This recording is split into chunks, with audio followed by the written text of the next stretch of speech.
If you look up the word sustainability, one of the definitions you will see is that it can mean the ability to maintain or support a process continuously over time.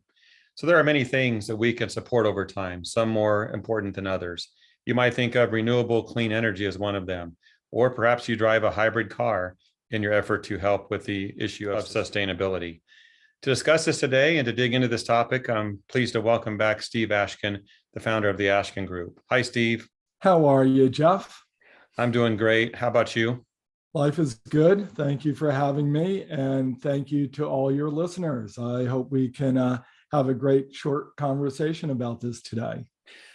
I'm sure we will present something valuable. I have a couple questions for you. This is all based on an article you wrote recently for us about a new definition of sustainability. Why that topic, Steve? New definition.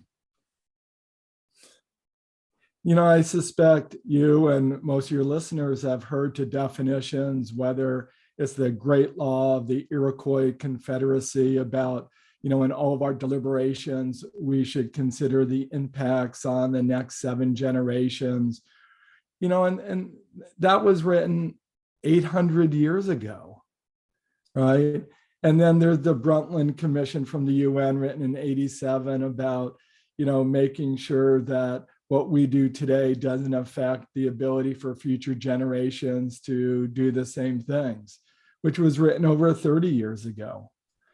And so as I talk to people and they all understand the words, they get it, but obviously something's missing because we're not rising to the challenge. They're just words. The words like peace and love and things like that. They feel good, but we need new words because we need to act.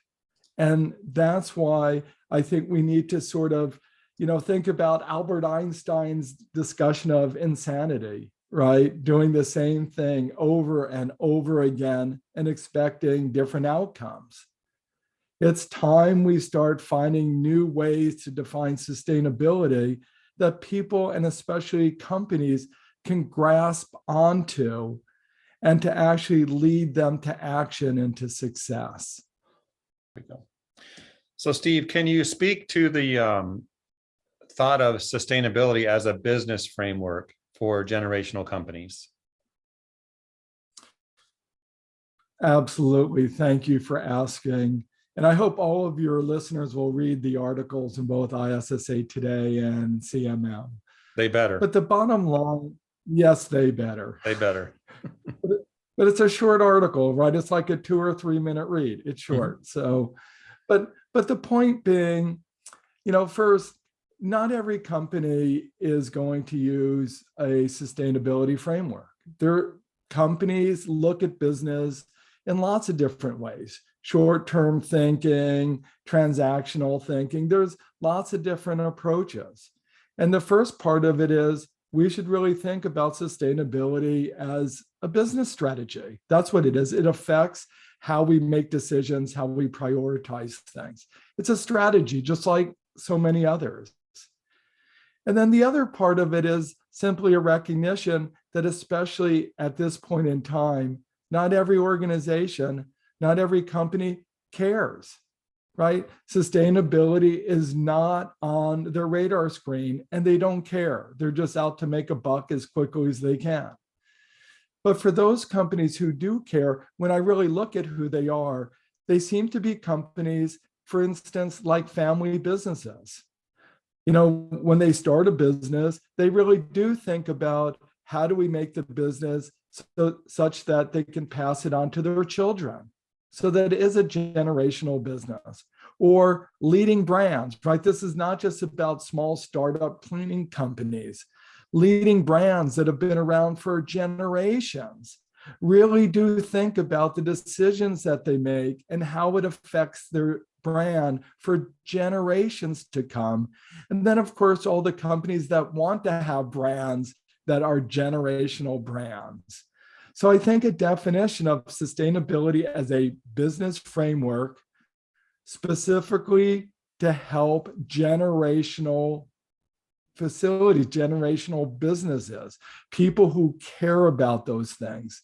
And I think it'll help us focus on what we have to do and focus on the organizations that are most readily to adopt it.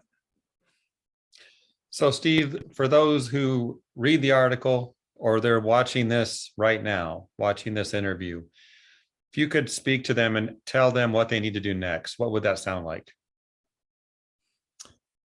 Thank you for asking. And, I could give you a long laundry list of things people can do, but let me start with just the top two. And the first is to get educated, to spend some time learning about these issues. They're really not that complex, but until we actually do some investigating, it can really seem like an overwhelming amount of information. So the first is there's webinars, there's educational materials, there's magazine articles like the ones you publish, but really people should spend a few minutes getting educated.